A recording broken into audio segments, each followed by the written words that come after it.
Bienvenidos, mi nombre es Santiago Mora Martínez. Para mí es un placer estar con ustedes aquí nuevamente. En esta videoconferencia tocaremos puntos básicos para el correcto entendimiento, análisis y lectura de los gases arteriovenosos. Comprenderemos sus bases fisiológicas y fisiopatológicas para poder entender el funcionamiento del equilibrio ácido-base y las múltiples funciones que pueden tener los gases arteriovenosos.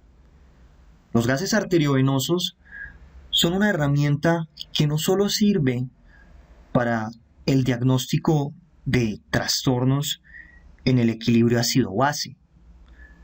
Esta herramienta también tiene utilidad para evaluar parámetros de la perfusión tisular y la oxigenación de los tejidos. Por otro lado, permite brindar seguimiento a múltiples entidades, como los trastornos hidroelectrolíticos. El objetivo es comprender el por qué ocurren los fenómenos y, a partir de un diagnóstico idóneo, dar un tratamiento guiado. Para ello, nos basaremos en el excelente libro Bases para la interpretación y análisis de gases arteriovenosos, al igual que en un artículo publicado en la Revista Colombiana de Anestesiología, escrito por Salazar y colaboradores. Este documento se titula Equilibrio ácido-base, el mejor enfoque clínico. Para el análisis de los parámetros asociados con ventilación, perfusión y oxigenación, nos basaremos en literatura especializada en el paciente crítico, especialmente en el texto Aproximación al paciente crítico, escrito por el doctor Diego Andrés Díaz y colaboradores, editado por la editorial Vital Care Cuidado Crítico. Debemos abandonar el miedo a los gases arteriales y debemos realizar lecturas idóneas de los mismos, lecturas estructuradas. A continuación, enunciaremos algunos conceptos fisiológicos básicos para abordar cualquier alteración de los gases arteriovenosos. El principio básico por el cual empezaremos es el siguiente axioma, ya plantado hace más de un siglo por Virchow, padre de la patología. La célula es el axioma de la vida y la enfermedad. El génesis de la enfermedad radica en la célula que, a su vez, conforma tejidos, órganos y sistemas, los cuales constituyen un organismo, como lo es el ser humano. Se concluye entonces que la célula es el principio básico de la vida.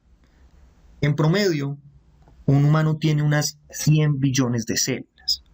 Ahora, el adecuado funcionamiento celular es multifactorial y en gran medida depende de un concepto conocido como el medio interno. Aproximadamente el 60% del peso de un ser humano es líquido. Esto se conoce como agua corporal total. El agua corporal total se fragmenta. Grosso modo, la podríamos dividir en líquido intracelular y líquido extracelular. Del 60%, el líquido intravascular representa el 5% y el líquido intersticial el 15%. La suma de estos dos corresponde al líquido extracelular, un 20% en total. Mientras que el líquido intracelular es el 40%. Y la suma de estos dos es el agua corporal total. Por lo cual, Como aprecian, la mayoría del líquido se encuentra dentro de la célula. En el espacio intravascular encontramos el plasma, un líquido extracelular que circula en el organismo, moviéndose dentro de los vasos sanguíneos, los capilares y los espacios intercelulares. En el plasma están los nutrientes, los iones, las proteínas y los desechos asociados a procesos fisiológicos complejos y al metabolismo celular. Por este motivo, dado que todas las células, en esencia, se encuentran sumergidas y dependen directamente del líquido extracelular, el líquido extracelular también se conoce como medio interno. Este término se introdujo en la academia hace siglos por el fisiólogo francés Claude Bernard, que lo pueden ver en pantalla. Él fue quien llamó al líquido extracelular como medio interno. Es decir, las células pueden funcionar correctamente siempre que el líquido extracelular o el medio interno disponga de adecuadas concentraciones de oxígeno, glucosa, aminoácidos, grasas y iones como sodio, potasio, cloro, calcio, magnesio, fósforo, bicarbonato e hidrogeniones. El mantenimiento de estas condiciones casi estáticas se conoce como homeostasis, y este es otro concepto fundamental. Basados en lo anterior, se deduce que la viabilidad de un organismo depende del adecuado funcionamiento de las unidades básicas que la componen, las células, lo cual involucra la garantía de unas condiciones casi estáticas que configuran el medio interno, además del desecho de sustancias que pueden ser nocivas, como el dióxido de carbono, los hidrogeniones, entre otros. El mantenimiento de esta homeostasis es posible gracias a las funciones de todos los órganos. Por ejemplo, los pulmones aportan oxígeno al líquido extracelular y remueven el exceso de dióxido de carbono. Los riñones regulan el equilibrio hidroelectrolítico, la concentración de iones y producen bicarbonato. El sistema digestivo aporta los nutrientes necesarios para la célula. El sistema circulatorio transporta la sangre hacia y desde los tejidos. Y el sistema nervioso y endocrino regulan todos los demás. De esta forma, cada estructura funcional colabora en la regulación de la homeostasis y del medio interno. Mientras se mantenga un óptimo medio interno, las células funcionan adecuadamente. Si se alteran, aparecen enfermedades e incluso el paciente puede llegar a fallecer. Desde este punto, dialogaremos de la fisiología ácido-base. Esta videoconferencia se podría fragmentar en dos segmentos: los trastornos del equilibrio ácido-base y los trastornos de la perfusión y de la oxigenación que pueden ser objetivizados en los gases arteriovenosos. Pero todo inicia con la fisiología y la fisiopatología. En primer lugar, abordaremos la fisiología del estado ácido-base, siendo este componente fundamental para la comprensión y la lectura de los gases arteriovenosos. Por ello, vamos a tocar este apartado con detalle. Recordemos que para el adecuado funcionamiento celular, el medio interno o líquido extracelular compuesto por plasma y líquido intersticial, debe contener los nutrientes necesarios: aminoácidos, grasas, glucosa y también el oxígeno suficiente junto a los iones en concentraciones adecuadas. Adicionalmente, el líquido extracelular circula en dos etapas. La primera, dentro de los vasos, haciendo parte de la sangre. Este es el plasma.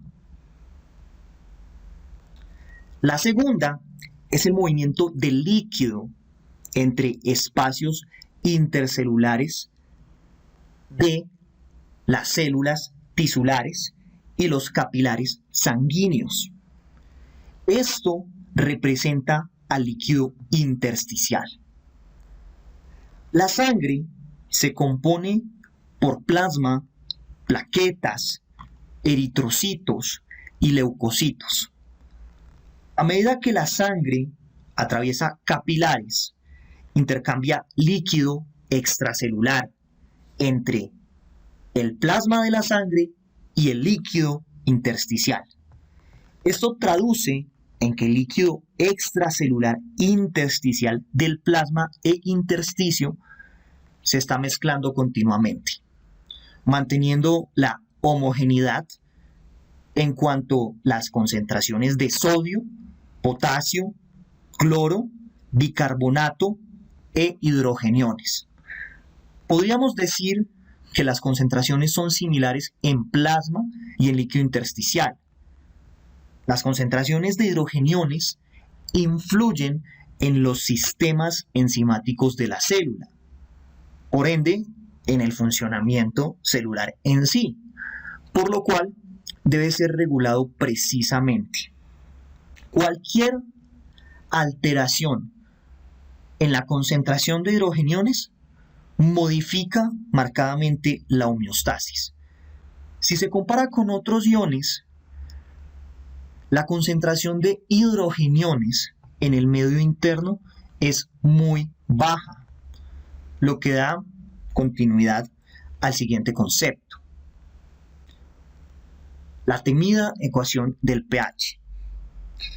Para entenderla, debemos saber que la concentración usual de hidrogeniones es de 0.00004 miliequivalentes litro. En equivalentes litro sería 0.0000004 equivalentes litro. Un valor extremadamente bajo en relación, por ejemplo, al sodio, que ronda en situaciones de normalidad los 140 miliequivalentes litro, o sea, unas 3.5 millones de veces más. En relación a otros iones, las variaciones de la concentración de hidrogeniones son de tan solo una millonésima parte. Es así que se deduce que las variaciones son muy leves, pero pueden tener grandes repercusiones. Dado que el valor es tan pequeño, es incómodo de valorar, por lo cual lo ideal es expresarlo en una escala logarítmica, empleando unidades de pH o potencial de hidrogeniones. Esta medida, el pH, fue propuesta por el danés Sorensen en el año 1909. El pH permite determinar el grado de alcalinidad o de acidez de una sustancia. Indica la concentración de iones de hidrogeniones en determinadas soluciones. Esto significa que el pH depende de los hidrogeniones, y esto es lo que se expresa en la ecuación que vemos en pantalla. Ecuación que dictamina que el pH es igual al logaritmo con base 10 del cociente de 1 sobre la concentración de hidrogeniones. Entonces, ¿de dónde viene el valor del pH, matemáticamente hablando. Recordemos dos propiedades de los logaritmos. La primera es que el logaritmo de un cociente es igual a la diferencia del logaritmo del dividendo y del divisor. Despejando entonces la fórmula, esto significaría que el pH es igual al logaritmo 1 menos el logaritmo de los hidrogeniones. La segunda propiedad a tener en cuenta es que el logaritmo de 1 siempre es 0, sin importar la base del logaritmo. Por lo cual, despejando la fórmula, esto significaría que el pH es igual al menos logaritmo con base 10 a la concentración de los hidrogeniones expresada en equivalentes litro. Conociendo entonces que la concentración normal de hidrogeniones del plasma es de 0.000000004 equivalentes litro, esto traduciría en lo siguiente, que el pH es igual a el menos logaritmo de 0.0000004 equivalentes litro, lo que traduce en 7.4 unidades de pH. Podemos destacar también que matemáticamente el pH es inverso a la cantidad de hidrogeniones. Por ende, una cantidad baja de hidrogeniones corresponde a un pH alto, mientras que una cantidad alta de hidrogeniones corresponde a un pH bajo. También podríamos decir que un pH alto es igual a baja cantidad de hidrogeniones, mientras que un pH bajo es igual a muchos hidrogeniones. Lo anterior nos lleva a la escala de pH que vemos en pantalla. Se considera neutro a un pH de 7, ácido si es menor a 7, o sea, donde hay muchos hidrogeniones, y alcalino si el pH es mayor a 7, o sea, donde hay pocos hidrogeniones. El pH del agua es de 7, o sea que el agua es neutra. El pH de la sangre oscila 7.35 a 7.45, o sea, el pH de la sangre es ácido o es alcalino. El pH de la sangre es alcalino. Es alcalino porque es superior a 7, pero ya que es el valor normal de la sangre, por cuestiones clínicas, hablamos de acidosis cuando el pH es menor de 7.35 y hablamos de alcalosis si el pH supera a 7.45. A continuación, pasaremos a definir qué es un hidrogenión, una base y un ácido. Para entenderlo, debemos hablar de la unidad más pequeña de la materia. La vemos en pantalla, el átomo. El átomo se compone de 3 subestructuras: protones de carga positiva, neutrones que no tienen carga y electrones que son de carga negativa. Los neutrones y los protones conforman el núcleo. Los electrones orbitan alrededor de este. El átomo de hidrógeno no tiene neutrones, solo tiene un protón en el núcleo y un electrón que lo orbita. Si la cantidad de protones y electrones son equivalentes, la carga del átomo es de 0 o es neutro, como es con el átomo de hidrógeno. Si hay más protones que electrones, la carga es positiva. Esto se conoce como catión. Si hay más electrones, la carga es negativa. y esto se conoce como anión. Entonces, a partir de lo que estamos comentando, un hidrogenión es un átomo de hidrógeno que perdió su electrón, es decir, tiene una carga neta positiva por el protón que está presente y la ausencia del electrón. Los ácidos, a su vez, son compuestos químicos que tienen átomos de hidrógeno en su estructura que pueden ser liberados en hidrogeniones en una solución. Los ácidos donan entonces protones o hidrogeniones, como ocurre con el ácido clorhídrico o como ocurre con el ácido carbónico. Mientras que una base es una molécula capaz de captar protones o hidrogeniones. Por ejemplo, el bicarbonato o las proteínas, por algunos de sus aminoácidos que tienen cargas netas negativas. Tanto los ácidos como las bases pueden clasificarse como fuertes o débiles. Los ácidos fuertes son aquellos que se disocian rápidamente, liberando muchos hidrogeniones en una solución. Por ejemplo, el ácido clorhídrico.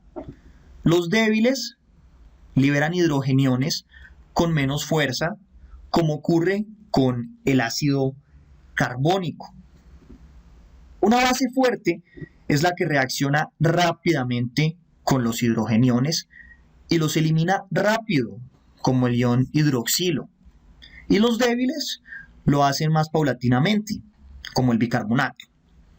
La mayoría de los ácidos y bases del medio interno, o sea, del líquido extracelular, son débiles. Y los más importantes son el ácido carbónico y el bicarbonato. ¿Cuáles son los mecanismos de amortiguación ácido básico que controlan el pH? Existen 3 mecanismos. Primero, los sistemas químicos de amortiguación de hidrogeniones en los líquidos corporales. El segundo, el aparato respiratorio. Y el tercero, los riñones. Los sistemas químicos de amortiguación de hidrogeniones en los líquidos corporales se componen de sustancias buffer o amortiguadores, que son capaces de unirse de manera reversible con los hidrogeniones. Generalmente, el amortiguador recibe el hidrogenión y forma un ácido débil, que puede permanecer como una molécula no disociada o disociarse en amortiguador e hidrogenión.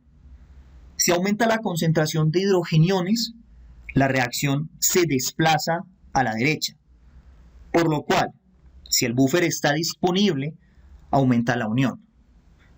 Si la concentración de hidrogeniones es baja, la reacción se desplaza a la izquierda y se liberan hidrogeniones, minimizando los cambios en el pH. Hay varios amortiguadores.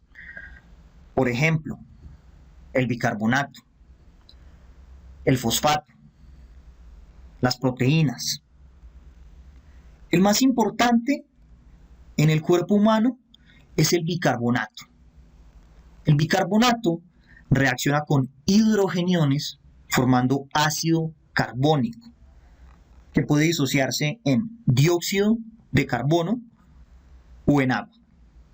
Esta reacción es catalizada por la anhidrasa carbónica, que es abundante en alvéolos, eritrocitos y células tubulares renales. El dióxido de carbono, que es producido en esta reacción, viaja al pulmón y se expira para ser eliminado. Por otro lado, si el dióxido de carbono aumenta la formación de ácido carbónico y, al ser un ácido y liberar hidrogeniones, va a aumentar la concentración de hidrogeniones, disminuyendo el pH. Basado en lo anterior, Henderson Hasselbalch creó una ecuación que permite estimar el pH si se conocen los valores de bicarbonato y de dióxido de carbono.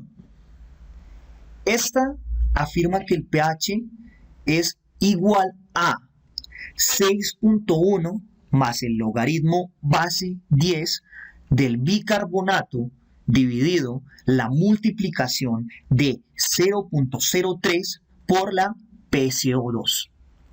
Esto puede simplificarse en que el pH es directamente proporcional al bicarbonato, mientras que es inversamente proporcional a el dióxido de carbono. En otras palabras, si aumenta el bicarbonato, aumenta el pH. Pero si aumenta la PCO2 o aumenta el dióxido de carbono, disminuye el pH. El segundo mecanismo es dado por el sistema respiratorio. Ahora, la respiración garantiza concentraciones adecuadas de oxígeno, dióxido de carbono e hidrogeniones, por lo cual cualquier cambio en sus concentraciones puede alterar los patrones respiratorios al actuar sobre núcleos en el sistema nervioso central, puntualmente en núcleos ubicados en el tronco. De esta forma, el exceso de dióxido de carbono e hidrogeniones actúa en los centros respiratorios y produce un aumento en señales motoras o eferentes. Estas señales serán tanto inspiratorias como expiratorias, aumentando la ventilación o la eliminación del dióxido de carbono. Lo anterior se expresa mejor en estas gráficas. Así, si aumenta la ventilación, disminuye la PCO2 y aumenta el pH arterial. En otras palabras, se alcaliniza, también aumentando la presión arterial de oxígeno y la saturación arterial de oxígeno. Si ocurre lo contrario, o sea, si disminuye la ventilación, disminuye el pH por un aumento de la presión arterial de dióxido de carbono. Así, a grandes rasgos, la ventilación alveolar aumenta si el pH disminuye desde su valor normal. Y los aumentos del pH que disminuyen los hidrogeniones generan una disminución en la ventilación. Es así que el sistema respiratorio genera una retroalimentación negativa de la concentración de hidrogeniones. Simplificando aún más, si aumentan los hidrogeniones superando el umbral de normalidad, aumenta la ventilación alveolar, lo que va a barrer dióxido de carbono. Y si se barre dióxido de carbono, se disminuye la presión arterial de dióxido de carbono, ocasionando una consecuente disminución paulatina de los hidrogeniones hasta alcanzar un valor normal. A su vez, se disminuyen los hidrogeniones, pasando el valor de normalidad, va a disminuir la ventilación alveolar, aumentando la presión arterial de dióxido de carbono por acumulación de dióxido de carbono. Y paulatinamente van a aumentar los hidrogeniones hasta un valor normal. Estos principios fisiológicos son utilizados en la ventilación mecánica para tratar los trastornos del equilibrio ácido-base. Por eso, en ocasiones, las acidosis o las alcalosis, si tienen un origen respiratorio, o sea, donde la afección primaria es en las concentraciones del dióxido de carbono, la modificación en los parámetros de frecuencia respiratoria pueden modificar el estado ácido-base. El último mecanismo es el renal. Resumido, los riñones excretan orinas ácidas o básicas según necesidades. Si el pH es ácido, la orina es ácida. Si es alcalino, la orina es alcalina. Para ello, los riñones usan tres mecanismos.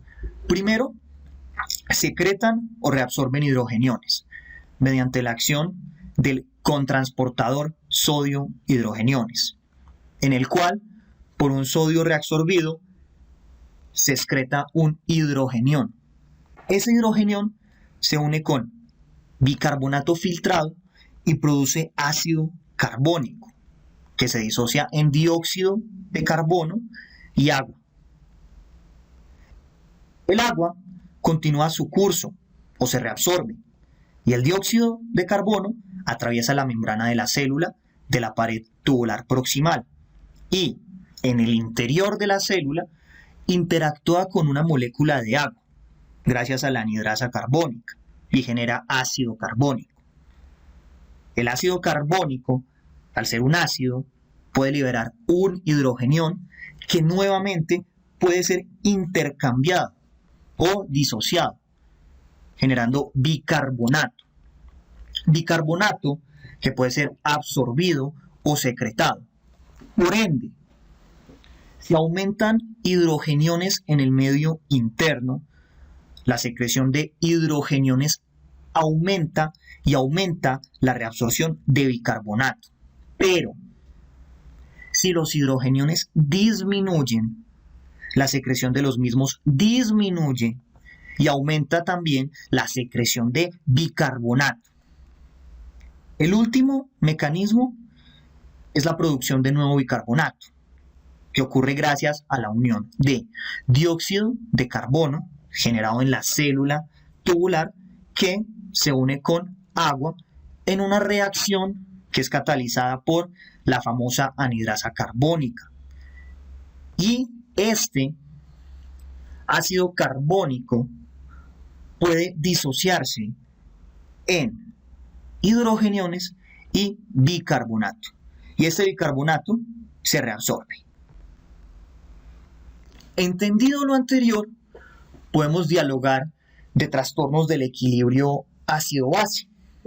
Los trastornos del equilibrio ácido-base son un grupo de alteraciones comunes en la medicina clínica. Ocurren por una alteración en la concentración de hidrogeniones en sangre, reflejando un pH anormal. Tenemos dos grupos de trastornos: las acidemias, generadas por un aumento en la concentración de hidrogeniones con la consecuente disminución del pH, y las alcalemias, que se deben a una disminución de los hidrogeniones que causan un aumento en el pH. Pueden deberse a trastornos primarios en la concentración de bicarbonato o dióxido de carbono. En otras palabras, tener un origen primario respiratorio o metabólico. En ocasiones, si participan ambos componentes y perpetúan el trastorno ácido-base, se conoce como un trastorno mixto. Antes de continuar, mencionaremos los valores normales de algunos parámetros: pH, PO2, bicarbonato, presión arterial de dióxido de carbono. Se acepta un pH normal como de 7.35 a 7.45. Una PO2 normal está entre 80 a 100 milímetros de mercurio. Una presión arterial de dióxido de carbono, una PaCO2, entre 35 a 45 milímetros de mercurio. Un bicarbonato entre 22 a 26 miliequivalentes litro y una base exceso entre -2 a +3. Entre más bajo sea la base exceso, el paciente tendrá mayor déficit de bicarbonato.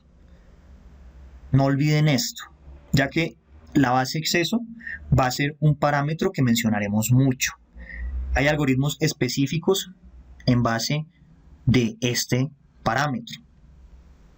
La base exceso indica indirectamente el exceso o el déficit de bicarbonato. Es un parámetro de gran importancia. Vale la pena mencionar que algunos de estos valores de referencia pueden variar, y pueden variar dependiendo dependiendo del laboratorio. Sin embargo, los parámetros enunciados a priori son los más aceptados y ampliamente difundidos. Los trastornos ácido-base se comprenden mejor con la ecuación de Henderson-Hasselbalch, uno de los enfoques planteados por la literatura. Recordando que el pH se determina por el bicarbonato y la PCO2. Así, si aumenta el bicarbonato, aumenta el pH. Si disminuye el bicarbonato, disminuye el pH. Si aumenta la PCO2, disminuye el pH. Y si disminuye la PCO2, aumenta el pH. Los trastornos, en esencia, pueden ser simples o mixtos. Si son metabólicos, se deben a alteraciones en las concentraciones de bicarbonato. Si se pierde mucho, disminuye el bicarbonato y con él también lo va a hacer el pH, generando una acidosis metabólica. Si aumenta la reabsorción, la ingesta o la producción de bicarbonato, aumenta también el pH, generando una alcalosis metabólica. Si son respiratorios, se deben a alteraciones en las concentraciones de dióxido de carbono. Si aumenta la eliminación de dióxido de carbono, por ejemplo, por taquipnea e hiperventilación, disminuye la PCO2 y esto aumenta el pH, generando una alcalosis respiratoria. Si aumenta la retención de dióxido de carbono, por ejemplo, por una hipoventilación sostenida, un paciente hipocoso, es el prototipo, disminuye el pH y ocurre una acidosis respiratoria. Hablamos entonces de acidosis metabólica si el pH es menor a 7.35 y disminuye el bicarbonato. Alcalosis respiratoria si el pH es mayor a 7.45 y la alteración primaria es en el dióxido de carbono. Hablamos de alcalosis metabólica si el pH aumenta gracias a un aumento del bicarbonato. Y hablamos de acidosis respiratoria si el pH disminuye, está por debajo de 7.35 por un aumento de la PCO2. Lo anterior, asociado a los mecanismos compensatorios, se podría resumir muy escuetamente en la mnemotecnia simplificada conocida como MIRO. La vemos en pantalla. Esta mnemotecnia no es extrapolable y su utilidad es limitada, ya veremos por qué. En teoría, afirma que en los trastornos metabólicos los cambios de la concentración de bicarbonato y PCO2 son equivalentes al pH. Así, en la acidosis metabólica pura, como hemos mencionado, baja el bicarbonato y la PCO2 también. Mientras que en la alcalosis metabólica aumenta el pH, la PCO2 y el bicarbonato. En los trastornos respiratorios es lo opuesto. En acidosis baja pH, pero aumenta PCO2 y bicarbonato. En alcalosis aumenta pH y baja PCO2 y bicarbonato. Esta mnemotecnia es escueta. Puede ser útil, pero es simplista. Y como enunciamos, no es extrapolable, no puede extrapolarse a los trastornos complejos o a los trastornos mixtos. Es una explicación muy breve de los mecanismos compensatorios. En profundidad, ¿qué son los mecanismos compensatorios? Cuando ocurre un trastorno primario, se desencadenan respuestas del organismo, como explicamos al dialogar de fisiología. Bien, tendremos en mente una regla general. Al ocurrir una alteración metabólica, es decir, secundaria al bicarbonato, la respuesta de compensación va a ser respiratoria, o sea, del dióxido de carbono.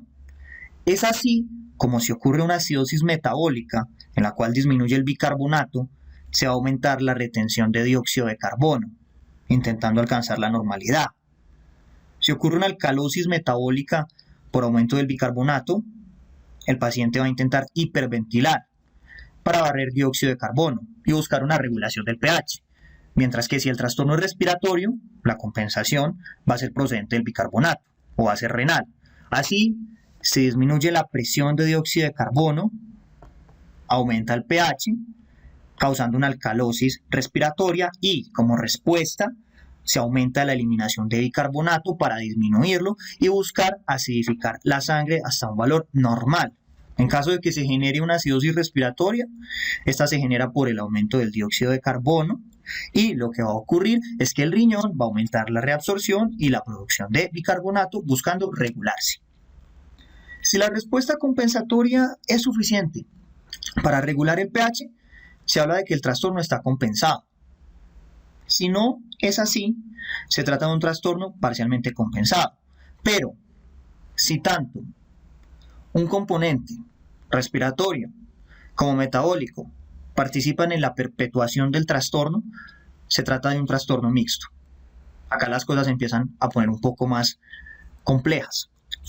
Otro método para comprender los gases que solo mencionaremos brevemente es el de Stewart, que básicamente incluye el análisis y la relación de varios componentes de los fluidos humanos, de variables independientes como la diferencia entre iones fuertes, la presión parcial de dióxido de carbono y el total de aniones débiles.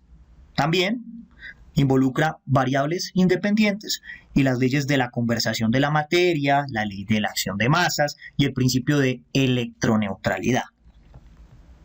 La ley de la conservación de la materia expone que la energía no puede ser creada ni destruida, solo puede ser convertida.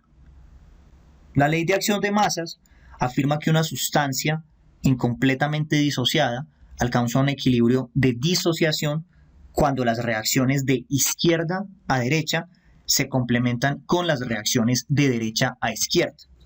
Esto significa que por cada molécula que reacciona en una dirección, hay otra que reacciona en la dirección opuesta.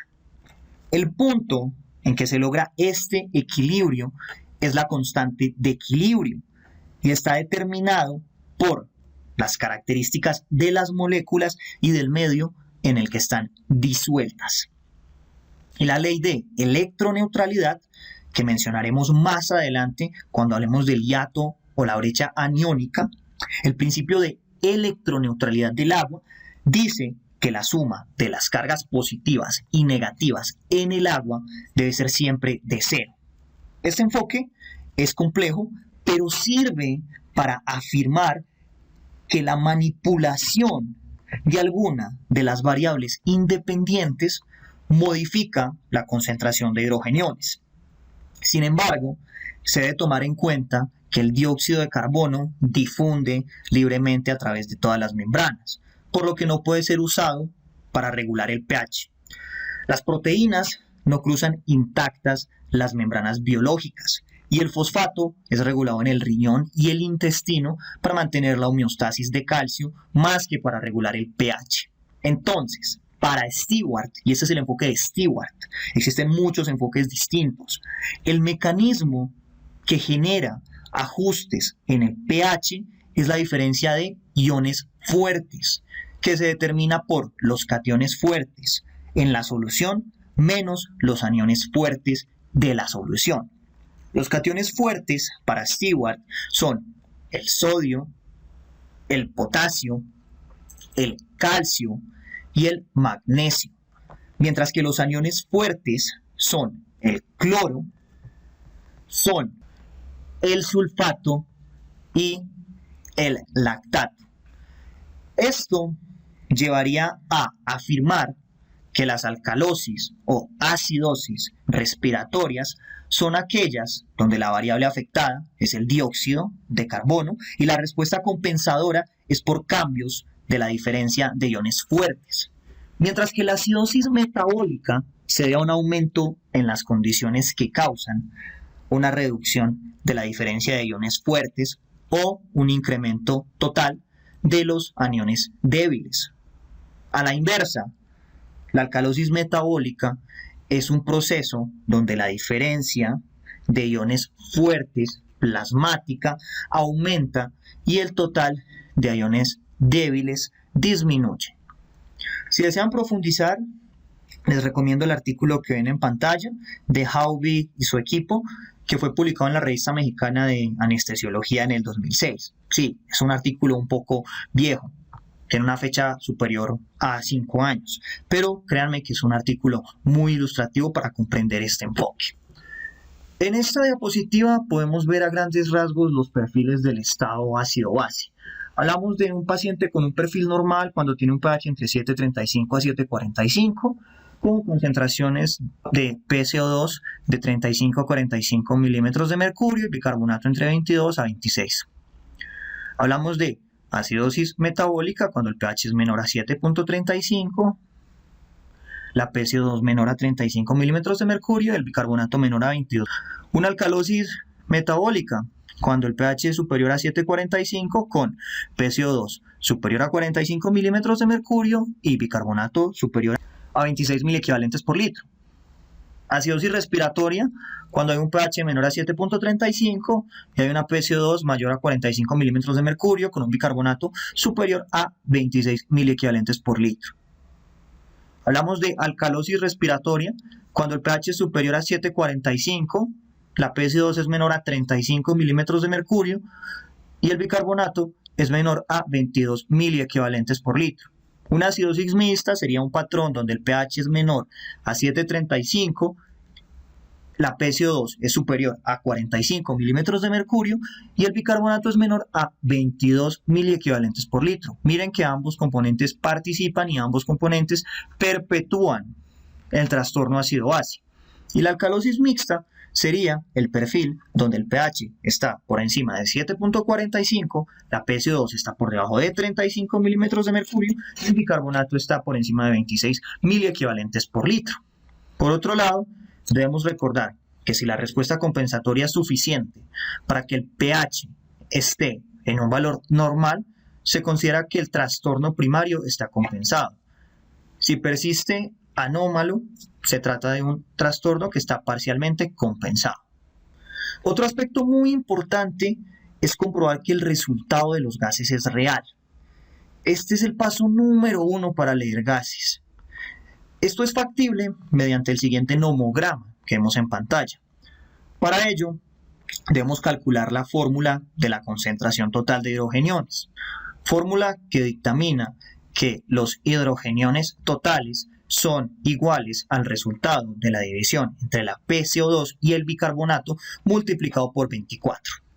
Este resultado se compara con los valores de la tabla y si es congruente, los gases arteriales son confiables. De lo contrario, no sirven y deben rehacerse. Además del enfoque de Henderson, Hasselbalch y del enfoque de Stewart, que los mencionamos previamente, existen otros enfoques o abordajes más objetivos que emplean fórmulas para definir la existencia o no de compensación. En pantalla podemos apreciar las fórmulas para estimar compensación dependiendo del contexto. Así, en acidosis metabólica se emplea la PaCO2 esperada, conocida también como fórmula de Winters. Se calcula usando el bicarbonato, multiplicándolo por 1.5 y se suma 8. Se considera como intervalo aceptable más o menos 2. Si la PaCO2 de los gases del paciente es igual a la esperada, se trata de una acidosis metabólica pura, no tiene trastornos agregados. Si la PaCO2 del paciente es mayor a la esperada, se trata de una acidosis metabólica con una acidosis respiratoria como trastorno agregado. Y si la PaCO2 es menor a la esperada, es una acidosis metabólica con una alcalosis respiratoria agregada. En este terreno entra entonces el concepto de patrones de trastorno mixto o trastornos complejos. En cuanto a la alcalosis metabólica, se emplea una variante de la fórmula enunciada, también usando el bicarbonato, pero multiplicamos por 0.7 y le sumamos 21. El margen también va a ser de más o menos 2. Si la PaCO2 del paciente es igual a la esperada, se trata de una alcalosis metabólica pura. Si la PaCO2 del paciente es mayor a la esperada, tiene una acidosis respiratoria como trastorno agregado. Si la PaCO2 es menor a la esperada, el trastorno agregado es una alcalosis respiratoria. Los trastornos respiratorios pueden ser clasificados como agudos o crónicos. Si tenemos una acidosis o una alcalosis respiratoria aguda, debemos apreciar la base exceso. Debe encontrarse entre más o menos 2. Recuerden que la base exceso es un indicativo indirecto del déficit o el exceso de bicarbonato. Y esta premisa ya la habíamos mencionado previamente. De ahí la importancia de que la recordaran. Por ende, la base exceso es un indicativo del componente metabólico. En cuanto a los trastornos ácido-base respiratorios crónicos, si es una acidosis respiratoria crónica, evaluaremos la base exceso esperada. Cogeremos la PaCO2 del paciente y le restaremos 40. Lo multiplicaremos por 0.4. Si la base exceso del paciente es igual a la esperada, es una acidosis respiratoria crónica pura. Si la base exceso del enfermo es mayor, tiene como agregado una alcalosis metabólica. Si la base exceso del paciente es inferior a la esperada, el agregado es una acidosis metabólica. La fórmula empleada en la alcalosis respiratoria crónica es la misma fórmula empleada en la acidosis respiratoria crónica. O sea, la fórmula de base exceso esperada. En este contexto, si la base exceso del paciente es igual a la esperada, tenemos una alcalosis respiratoria crónica pura. Si es mayor, tenemos una acidosis metabólica como trastorno agregado. Y si es menor, el agregado va a ser una alcalosis metabólica. Este enfoque también es muy interesante. Es un enfoque que requiere solamente de 3 fórmulas, que son las que acabamos de enunciar. Si desean profundizar en él, pueden remitirse al texto publicado por Sánchez Díaz y colaboradores. Otro enfoque muy interesante y sencillo es el planteado por Aristizábal y colaboradores en el 2015. Básicamente, primero catalogamos el pH. ¿Está alcalótico, está acidótico o está normal? Si es un pH normal, vamos a mirar la PaCO2. Si es menor a 35 y la base exceso menor a menos 3, se trata de una alcalosis respiratoria totalmente compensada. Si la PaCO2 es mayor a 45 con una base exceso superior a más 3, es una acidosis respiratoria totalmente compensada. Si la PaCO2 y la base exceso es normal, no hay trastorno en el equilibrio ácido-base. También puede evaluarse primero la base exceso. Si es menor a menos 3 y la PaCO2 es menor a 35, se trata de una acidosis metabólica totalmente compensada. Si la base exceso es mayor a más 3, con una PaCO2 mayor a 45, es una alcalosis metabólica totalmente compensada. En caso de que tengamos un pH acidótico, o sea, menor a 7.35, miraremos la PaCO2. Si la PaCO2 es mayor a 45, se trata de una acidosis respiratoria. Si la base exceso es mayor a 3, existe una acidosis respiratoria con compensación parcial. Pero si la base exceso es menor a menos 3, se trata de una alcalosis mixta. Si el pH es acidótico y adicional hay una base exceso menor a menos 3, se trata de una acidosis metabólica. Veremos entonces el valor de la PaCO2. Si la PaCO2 es superior a 45, es una alcalosis mixta. Si es menor a 35, la PaCO2 nos estaría indicando que se trata de una acidosis mixta con compensación parcial. En caso de pacientes con pH alcalótico, miraremos la PaCO2. Si es menor de 35 es una alcalosis respiratoria. En ese caso vamos a mirar la base exceso. Si la base exceso es menor a menos 3, se trata de una alcalosis respiratoria con compensación parcial. Si es mayor a más 3, es una alcalosis mixta. En caso de que encontremos una base exceso mayor a más 3, es una alcalosis metabólica. Entonces vamos a mirar ahora la PaCO2. Y si la PaCO2 es menor de 35, se trata de una alcalosis mixta. Si es mayor a 45, se trata de una alcalosis metabólica con compensación parcial. El secreto para entender sencillamente este algoritmo y no tener que memorizarlo es recordar que la PCO2 es indicativo del componente respiratorio y la base exceso del metabólico, sea déficit de bicarbonato o exceso de bicarbonato. Existe una variable de este método. Es una variable donde se reemplaza la base exceso por el bicarbonato, que el bicarbonato es el componente metabólico. Otro concepto relevante es el de anion gap, conocido también como brecha aniónica o hiato aniónico. Este concepto se basa en el principio de electroneutralidad, que dicta que las concentraciones de cationes y aniones deben ser iguales en cualquier compartimiento del líquido corporal. Ejemplos de cationes: sodio, potasio, magnesio y calcio. Ejemplos de aniones: cloro y bicarbonato, principalmente. Son los que nos interesan en este contexto. En los laboratorios solo suele medirse uno que otro catión, el sodio y el potasio, y uno que otro anión, el cloro y el bicarbonato. Son los que tienen utilidad y práctica dentro de la clínica. Cuando se compara la suma de los cationes y de aniones, su relación, se objetiviza una brecha aniónica, es decir, la concentración de cationes es superior a la concentración de aniones.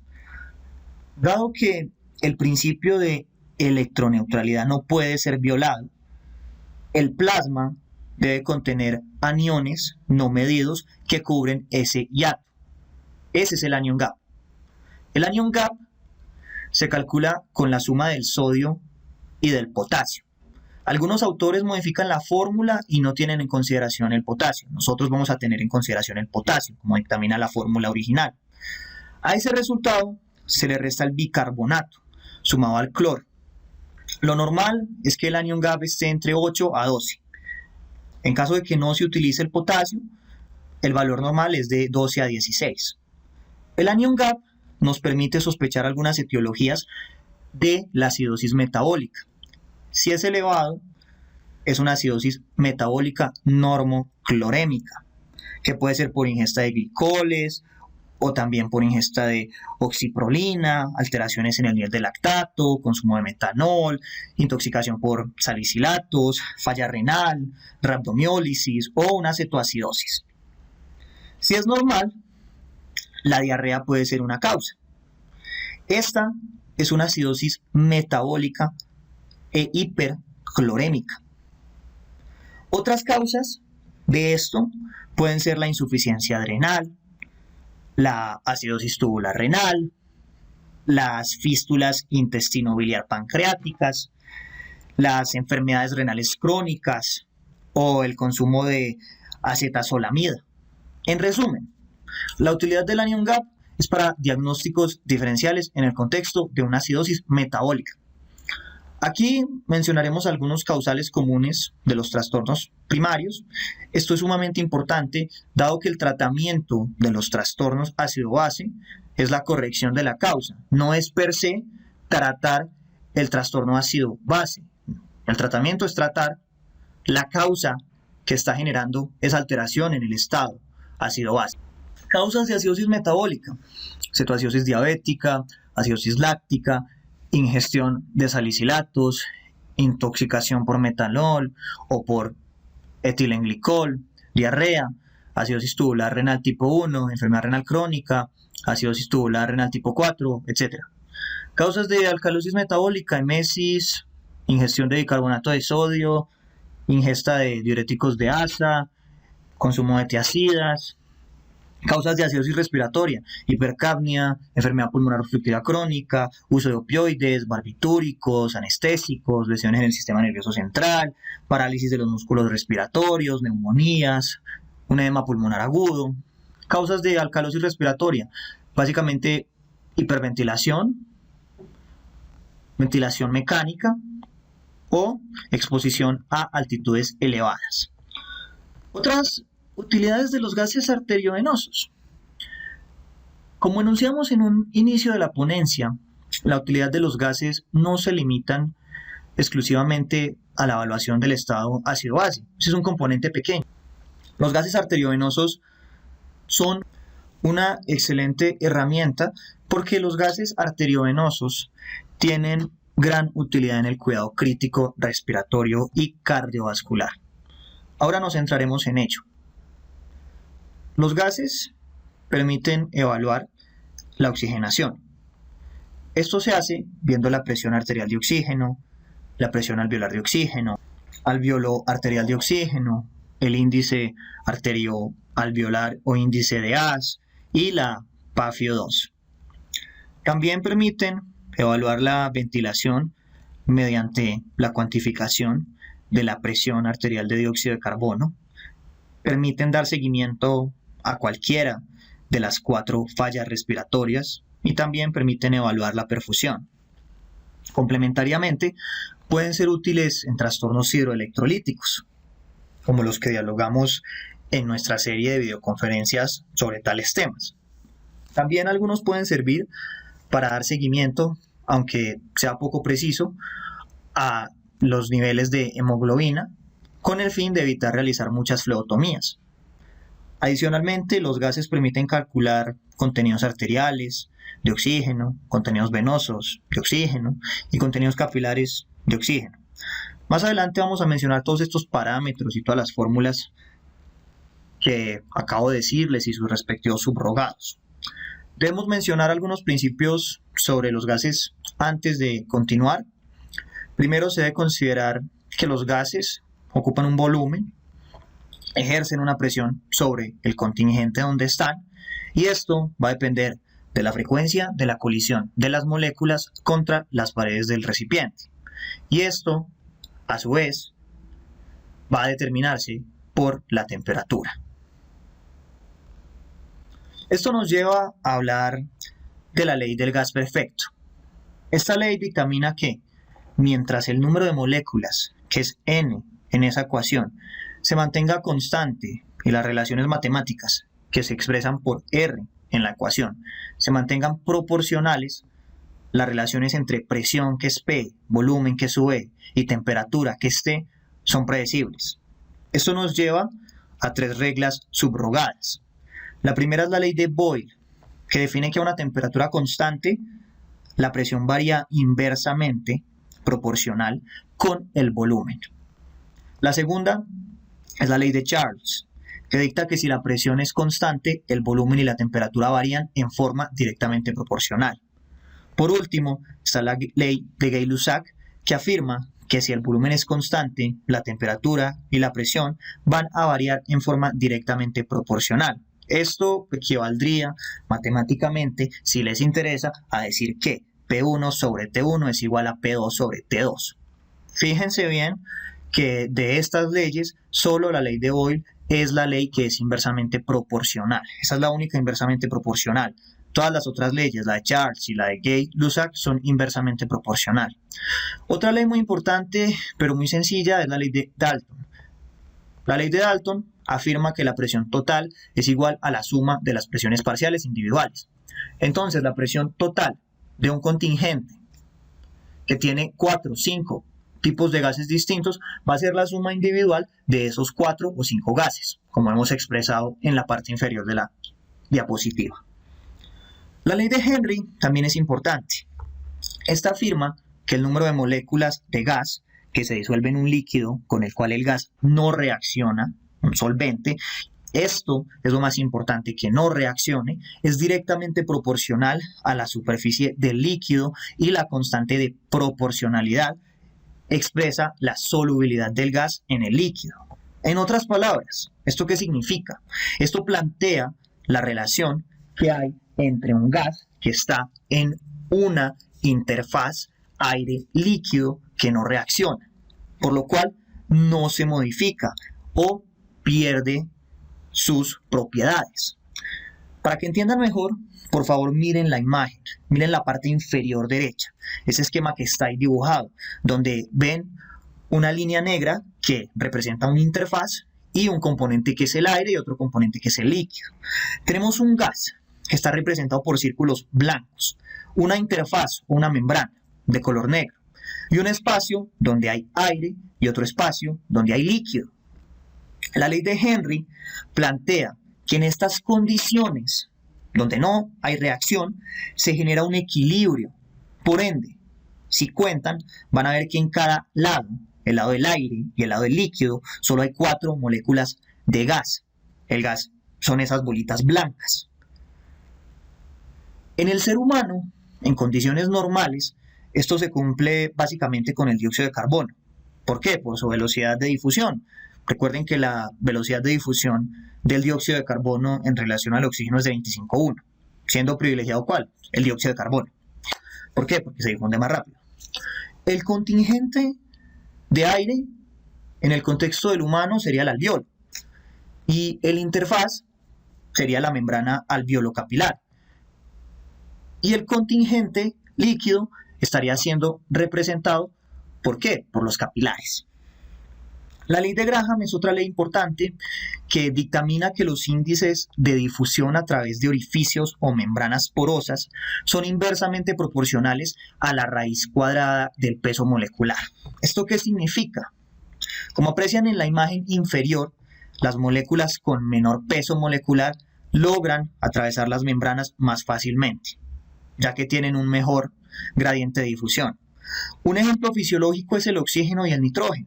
El gradiente de difusión del nitrógeno es mucho más inferior que el oxígeno. El nitrógeno no atraviesa fácilmente la membrana, mientras que el oxígeno y el dióxido de carbono sí lo hacen. Otro ejemplo interesante es el que ocurre al bucear, es un ejemplo práctico, o cuando se generan cambios súbitos de la latitud o de la profundidad, ya que estas modificaciones en la presión modifican el tamaño de las moléculas y esto, si los cambios son abruptos a nivel de la molécula y los cambios en la altitud o la profundidad son abruptos, va a cambiar súbitamente su tamaño. Se va a reducir y se va a reexpandir. Esta dinámica de compresión-reexpansión puede ocasionar una aeroembolia, como ocurre cuando una persona está en la profundidad de los océanos y asciende muy rápido y no espera un tiempo prudente. ¿Esto cómo se trata? A forma de curiosidad, se trata con una cámara hiperbárica con el objetivo de alcanzar la misma presión atmosférica previa y paulatinamente retornar a la presión atmosférica usual. Recordemos que a nivel del mar la presión atmosférica es de 760 milímetros de mercurio. Eso es una atmósfera. Esto varía según la altura. A mayor altura, menor presión. Para la zona donde ustedes se encuentren, deben sacar una fórmula, que es la fórmula de la presión atmosférica corregida. La presión atmosférica corregida ustedes la pueden calcular mediante diversos aplicativos y van a saber cuál es la presión atmosférica de su zona geográfica. Por ejemplo, en el caso de mi ciudad, en el caso de Armenia, Quindío, Armenia se ubica a más o menos unos 1.551 metros sobre el nivel del mar. En este contexto, la presión atmosférica corregida es de aproximadamente 630 milímetros de mercurio. Otros autores toman la latitud de Armenia como 1.483 metros sobre el nivel del mar y el valor que les va a dar de la presión atmosférica es de aproximadamente unos 640 milímetros de mercurio. Lo importante es que ronda entre 630 y 640. Es importante también que ustedes conozcan los porcentajes de los gases en el aire. Recuerden que en nuestra atmósfera el oxígeno corresponde al 20.93%, que se aproxima a 21%, esa es la FiO2, el nitrógeno 78.09% y el dióxido de carbono 0.03%. Dado que a medida que aumenta la latitud se altera la presión arterial de oxígeno, a pesar de que la FiO2 continúa siendo igual, la presión parcial de oxígeno se va a modificar. Por ejemplo, a nivel del mar, la presión parcial de oxígeno es de 159 milímetros de mercurio. Si quieren, calculen. Cojan 0.21 o 21% y multiplíquenlo por la presión atmosférica. Eso les va a dar 159. En Armenia, que tiene una presión atmosférica distinta, va a dar otro valor. La FiO2 sigue siendo de 0.21, que es lo mismo que decir 21%. Multipliquen 0.21 por 640, eso les va a dar un valor de 134.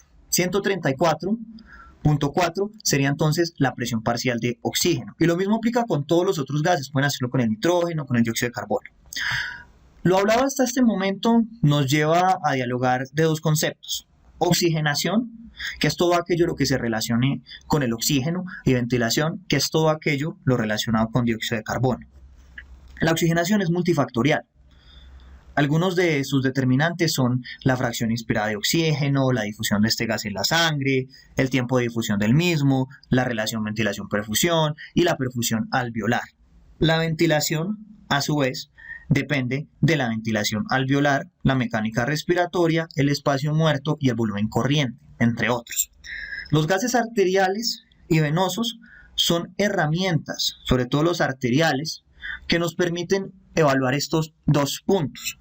Entendiendo estos principios fisiológicos, podemos profundizar en lo patológico y podemos interpretar bien los gases. Lo anterior puede alterarse según la relación ventilación-perfusión o la relación BQ, como vemos en la imagen. En la primera parte vemos una unidad conocida como shunt o cortocircuito, donde la ventilación es 0 y la perfusión existe, por lo cual la relación va a tender a el 0. 0 dividido 5 va a tender a 0. Tenemos en el otro lado la unidad funcional, una unidad que está recibiendo una ventilación adecuada y una perfusión también adecuada, donde la relación va a tender a el 1. Y tenemos otra unidad que es la unidad conocida como espacio muerto. En el espacio muerto hay una ventilación adecuada, pero no hay una perfusión, por lo cual la relación tiende a el infinito, y esto se conoce como espacio muerto. Cojan 5 y divídanlo en 0 para hacer el ejemplo. 5, que está representando en este caso la ventilación, y 0, que está representando la perfusión. ¿Eso cuánto les va a dar?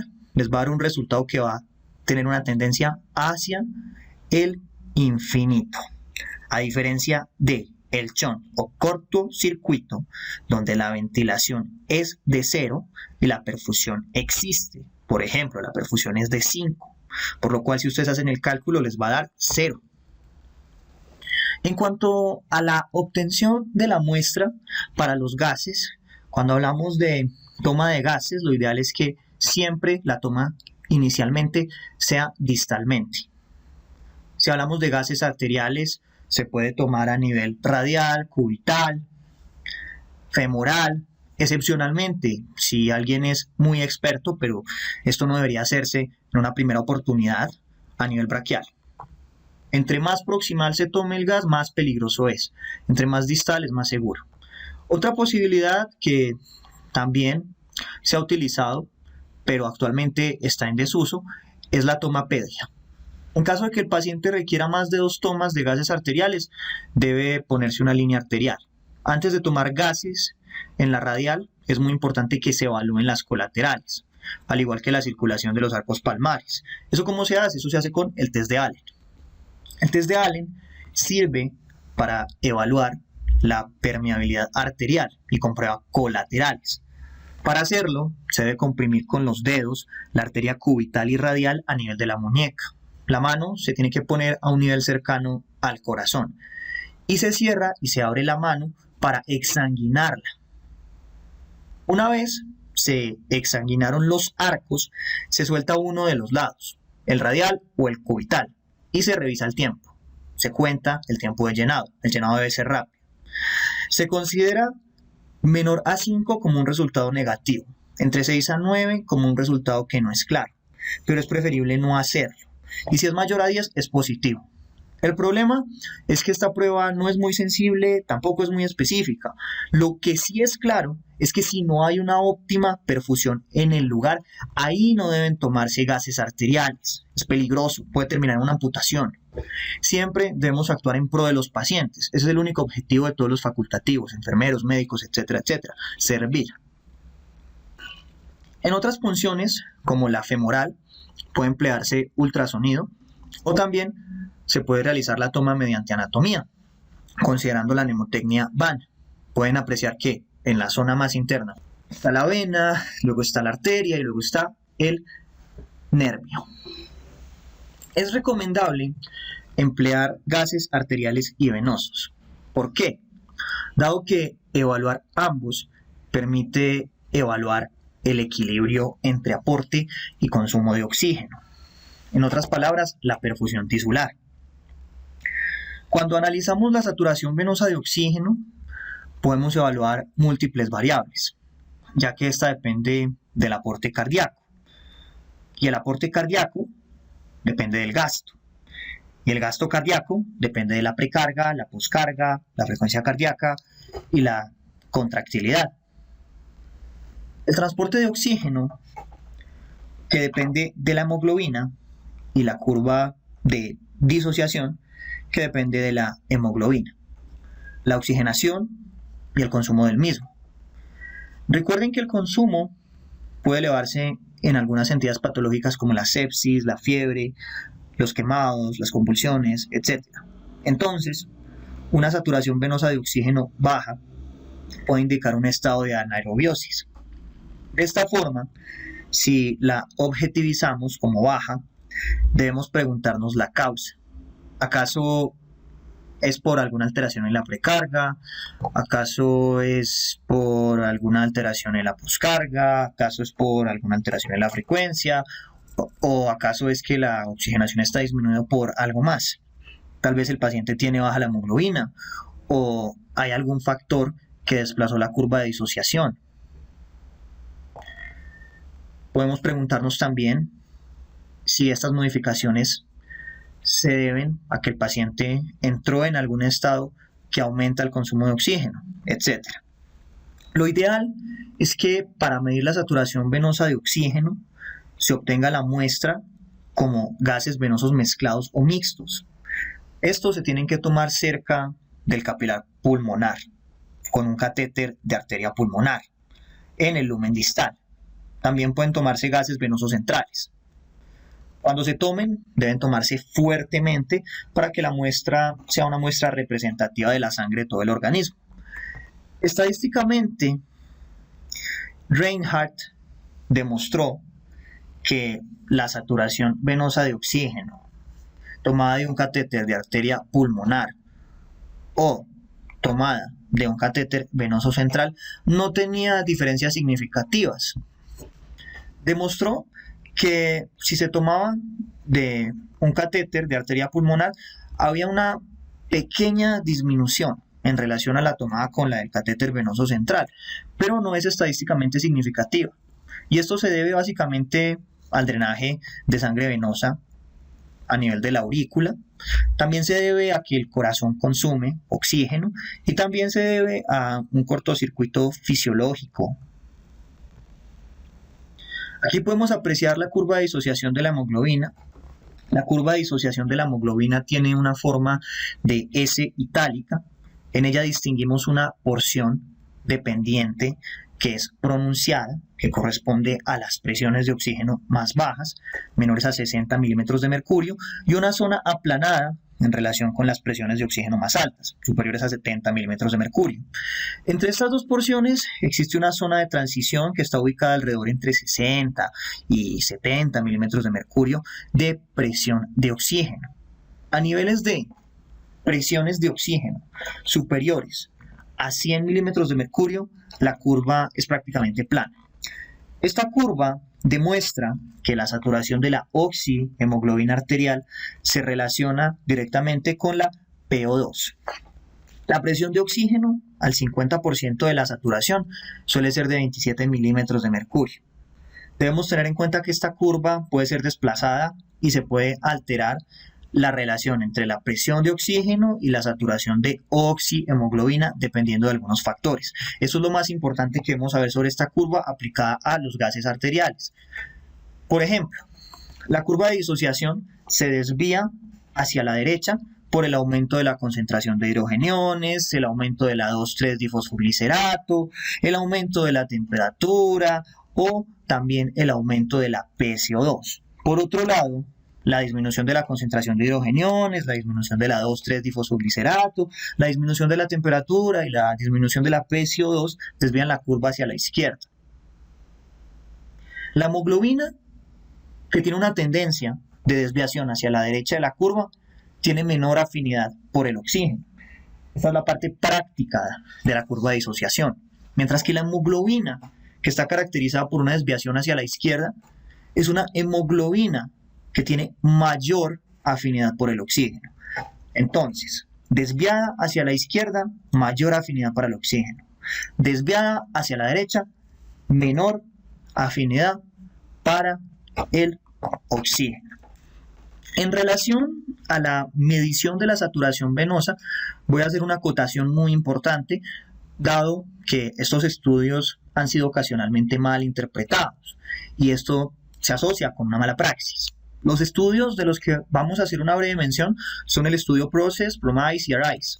Estos estudios determinaron que la saturación venosa de oxígeno no debería ser usada de rutina para guiar la reanimación en el paciente de urgencias, y esto es lo más importante, en el paciente de urgencias, ¿sí? Aquí en el detalle, se refiere a urgencias.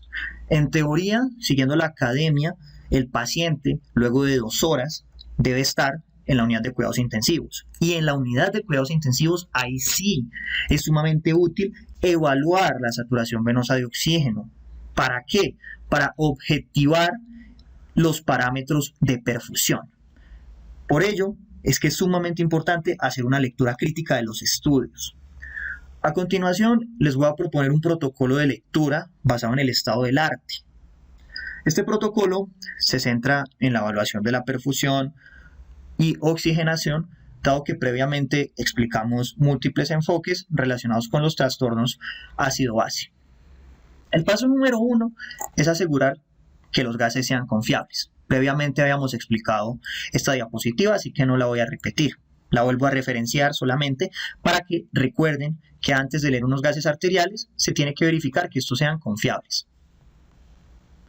El paso número 2 es contar con los valores normales. Si podemos corroborarlos con una ayuda, esto es mejor y aumenta la seguridad del paciente. Tampoco voy a repetir los valores de referencia porque esto ya lo hemos mencionado en varias ocasiones previas, al menos los valores de referencia de la parte izquierda.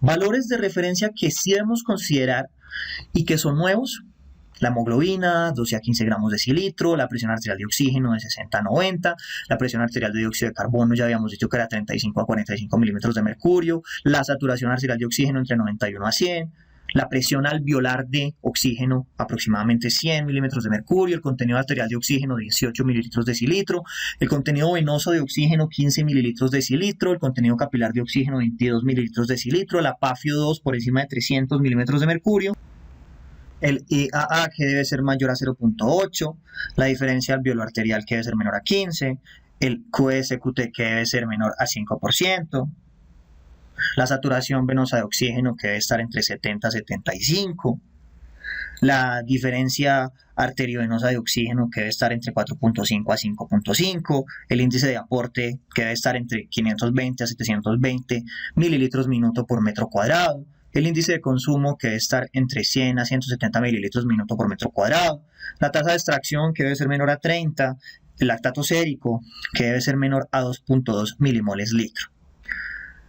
Vale la pena mencionar que la relación entre aporte y consumo no debe ser mayor de 3.3. También deben tener en cuenta que cuando la saturación venosa está por encima del 75%, la oferta supera la demanda. Cuando está entre 50 y 75 hay un aumento de la extracción compensatoria. Cuando se encuentra entre 50 a 30 cae la extracción y empiezan a ocurrir mecanismos que van a generar una acidosis láctica. Cuando está entre 25 a 30 ocurre una acidosis láctica severa y cuando está por debajo de 25 hay muerte celular. A continuación, analizaremos el valor del índice de Shunt o la relación entre la presión arterial de oxígeno y la FiO2, que nos permite evaluar la difusión a través de la membrana alveolo-capilar. La PAFIO2 se interpreta según las recomendaciones del Consenso de Berlín. En este sentido, debe interpretarse obteniendo la PAFIO2 ajustada. ¿Cómo se hace? Sencillo, multiplicando la PAFIO2 obtenida por una constante según la altitud. En el caso de Armenia, la constante es 0.84. ¿De dónde sale? La constante sale de la división de nuestra presión atmosférica sobre la presión atmosférica a nivel del mar. Como enunciamos, para Armenia entonces sería 640 dividido 760, lo que nos da 0.84, que se redondea a 0.8. Este valor lo multiplicamos por la PAFIO2, que se calculó inicialmente, y obtenemos el valor real de índice de Chont ajustado a nuestro medio. Esto es sumamente importante porque permite recatalogar un paciente. La PAFIO2 es normal si está por encima de 300. Hablamos de un trastorno de la oxigenación leve si está entre 200 a 300, moderado entre 100 a 200, severo menor a 100 y refractario menor a 60. Otro parámetro importante a evaluar es la diferencia alveolo-arterial. Lo normal es que sea de 10 milímetros de mercurio. Esta diferencia posee algunos problemas y es que depende de la edad, la altura y la FiO2. Por otro lado, es necesario calcular antes la presión alveolar de oxígeno, que la presión alveolar de oxígeno es igual a la presión barométrica menos la presión de vapor de agua, que es 47. Esto se multiplica por la FiO2 y a eso se le resta la división entre la presión arterial de dióxido de carbono y el cociente respiratorio, que el cociente respiratorio es de 0.8. Luego, para calcular la diferencia alveolo-arterial, se coge la presión alveolar de oxígeno y se le resta la presión arterial de dióxido de carbono. A continuación se va a evaluar el índice arterioalveolar, que también se conoce como el índice de AS. Este índice es más estable y es superior a la diferencia alveolo-arterial. ¿Por qué? Porque no depende de otras variables. Este índice es fruto de la división entre la presión arterial y alveolar. Lo normal es que esté cerca a 1. Por debajo de 0.5 se considera que el compromiso es muy serio. En relación a otros parámetros como la PAFIO2 o la diferencia alveolo-arterial, el índice de AS es muy superior, entonces no lo vayan a olvidar. El índice de AS se calcula dividiendo la presión arterial de oxígeno sobre la presión alveolar de oxígeno. Posteriormente evaluamos los contenidos. Los contenidos tienen dos fragmentos en la ecuación. Un contenido que es el oxígeno unido a la hemoglobina y el otro que representa la proporción de oxígeno libre. Hay una fórmula para el contenido arterial de oxígeno, el venoso de oxígeno y el capilar de oxígeno. La fórmula del contenido arterial es 1.36 por la hemoglobina por la saturación y se le suma 0.0031 por la presión arterial de oxígeno. El contenido venoso de oxígeno es 1.36 por la hemoglobina por la saturación venosa de oxígeno y a eso se le suma el resultado de 0.0031 por la presión venosa de oxígeno. Y el contenido capilar es 1.36 por la hemoglobina por 1 y a eso se le suma el fruto de la multiplicación de 0.0031 por la presión alveolar de oxígeno. ¿Por qué en el contenido capilar hay un 1? Ese 1 se explica porque en teoría la saturación en los capilares es de 100%. El primer componente de las ecuaciones, que es la multiplicación de 1.36, hace referencia a la fracción de oxígeno unida a la hemoglobina y el otro hace referencia al oxígeno que está libre. Luego se van a evaluar parámetros derivados, por ejemplo, la diferencia arteriovenosa de oxígeno, que es igual al contenido arterial de oxígeno menos el contenido venoso de oxígeno. El valor normal es de 4.4 a 5.5. La tasa de extracción de oxígeno, que es la diferencia arteriovenosa de oxígeno dividido el contenido arterial de oxígeno por 100, que idealmente debe ser menor a 30. En QSQT, que es el cortocircuito o shunt, que es igual a el contenido capilar de oxígeno menos el contenido arterial de oxígeno dividido contenido capilar de oxígeno menos contenido venoso de oxígeno. El resultado de esa división se multiplica por 100. Lo ideal es que el shunt esté por debajo de 5%.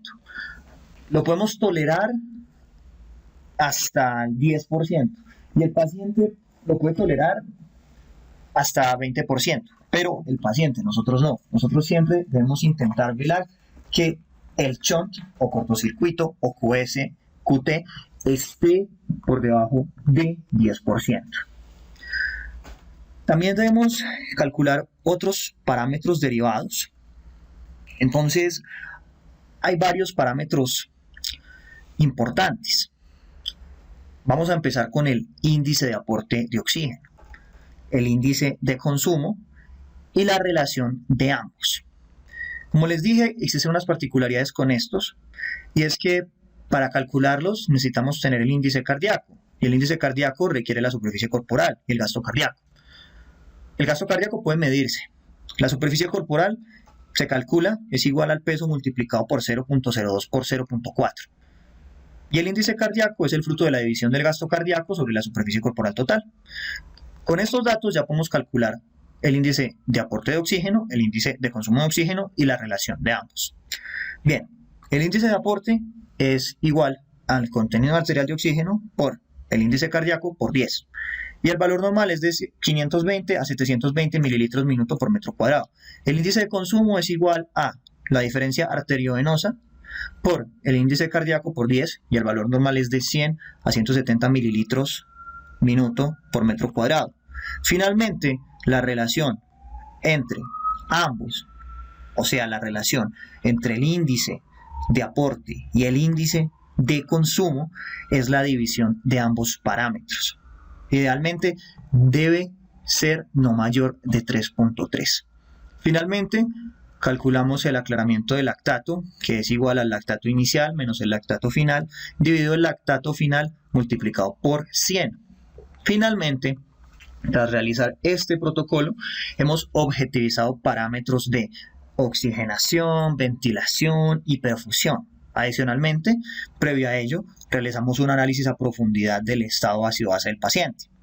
Lo presentado en esta charla es un método basado en la evidencia para la lectura óptima, integral y correcta de los gases arteriovenosos, con la finalidad de asegurar los mayores beneficios en nuestro paciente.